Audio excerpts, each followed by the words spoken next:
And now here's your host for today's branches. Hello, I'm Al Mendenhall, your guest host today, interviewing a very unusual and colorful character, Richard Wheeler from Port Orford, Oregon. Welcome to Branches, Richard.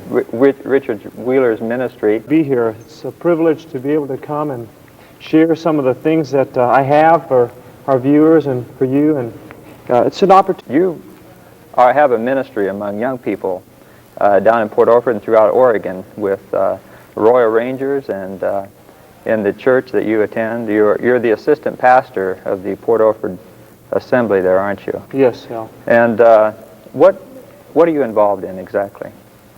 Well, what I do is different, and I travel the states, do mountain man shows. It's sort of like a one-man Wild West show. I do the shooting, tomahawk and knife throwing, flint and steel fire starting. I have several outfits, so mountain man, Indian, pilgrim outfit that I've made most of all of them.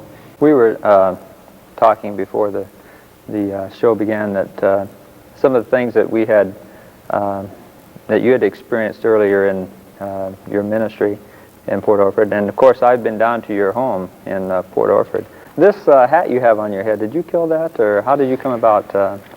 How do you get your animals and the skins? Do you do a lot of hunting, or what? Well, because of my busyness of traveling, I find it hard to find time to hunt. One of my philosophies and views is I don't kill anything that I don't eat. That includes coyotes or just about any animal that I would kill, I would eat. There's a lot of viewers that are concerned about that, aren't there? Al, this is a 45 caliber Thompson Center. Now this rifle is a rifle that you can buy today.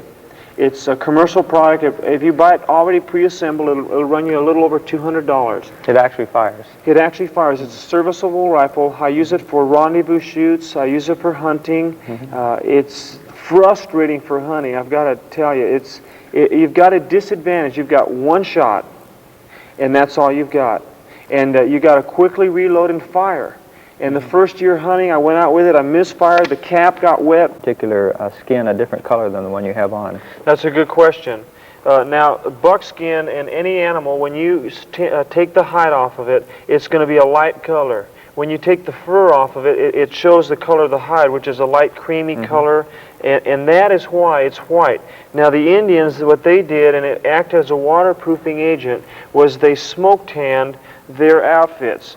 And what that involved is you build a small teepee fire about this high, and you drape your buckskin or doe skin over that frame. And then you have a smoldering fire there that smolders up through the opening of the teepee. And then that smoke is what turns the color of the hide, and it acts as a waterproofing agent. So that's how they got the color in their buckskin.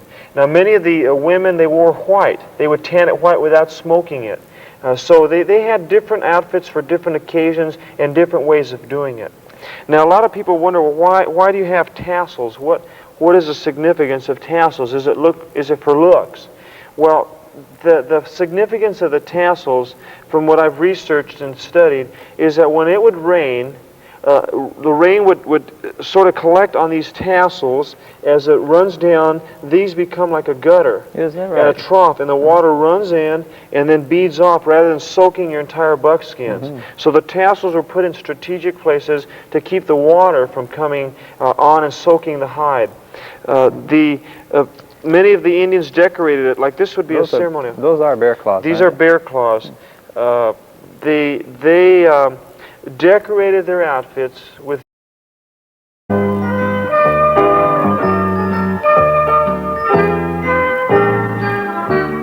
Welcome back to Branches. I am interviewing Richard Wheeler today, mountain man, and Richard is going to you're going to do a splint and steel start for us. I hope so. You hope so. I've seen you do this once before, and it's And this is back in the 1800s. Put yourself back now, a long, long time ago, and you're going to start a fire. So every man pulled out of his bag a big lighter, and it worked every time. You just put it on the ground. No. That's just in case it doesn't. I always do that to kids. They get a laugh out of it. They think that was really what they had. No, they had was more primitive. You're doing it my way now. Yeah, that's right. The city slickers way. They had a can of snuff. No, that's just the box they had. They had different boxes. For some of them had magnifying glasses that they could use the sun to start their fire with. This box I got because it's an excellent size for what I have in it. And they had a thing called a striker. And many times the shape was different. The shape may have been straight, some curved, but I like this because your hand can fit real well in there. So with those rocks, you're bound to find one. I want you to try it, El. Take this in your hand. If you're right or left-handed, you put it in the hand that you write with. You put the flint in the other hand, and the key is just to skin the rock. Okay, try. You didn't get as many sparks. Hold it up a little more, and try the side, the side of the steel, so that you can get more of a. There you go. Excellent. Oh, yeah. See? So basically, you asked if it's hard to do. The hardest part is trying it. It's not that difficult. Sometimes it's in the cloth. Now this cloth is called shard cloth, and they send down. Believe it or not, I've seen some men start a fire with an ember in 15 seconds. Oh, is that right? Yeah. I just had one, it went out. What I'm trying to do is get a spark to stick on the cloth.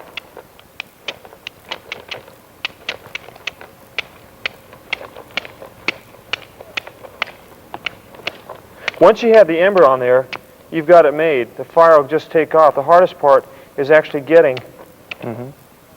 I blew that one out. It's another thing. It's hard in this lighting because the light hides the ember, and then I strike down again, and I put the ember out. Okay, now when that fails, that's just good. I'm glad it's failing. It lets you know how difficult it can be. I take another cloth out.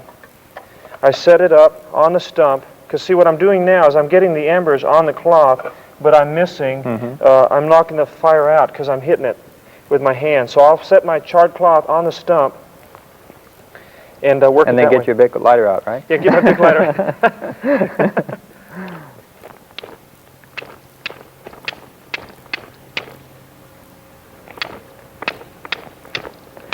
That really has a tremendous amount of spark, doesn't it? Yeah, really. This is a good rock.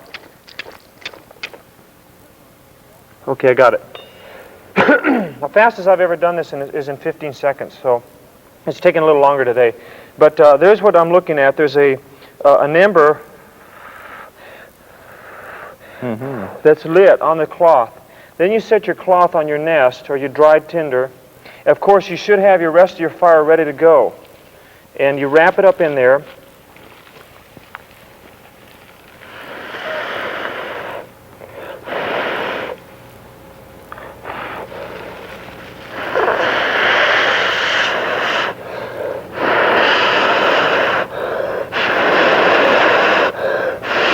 Where there's smoke, there's fire. So you try to cup in your hand.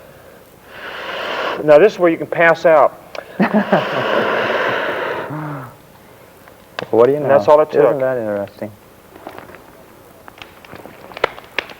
While we put out the fire here in the studio. Hallelujah. Richard, thank you.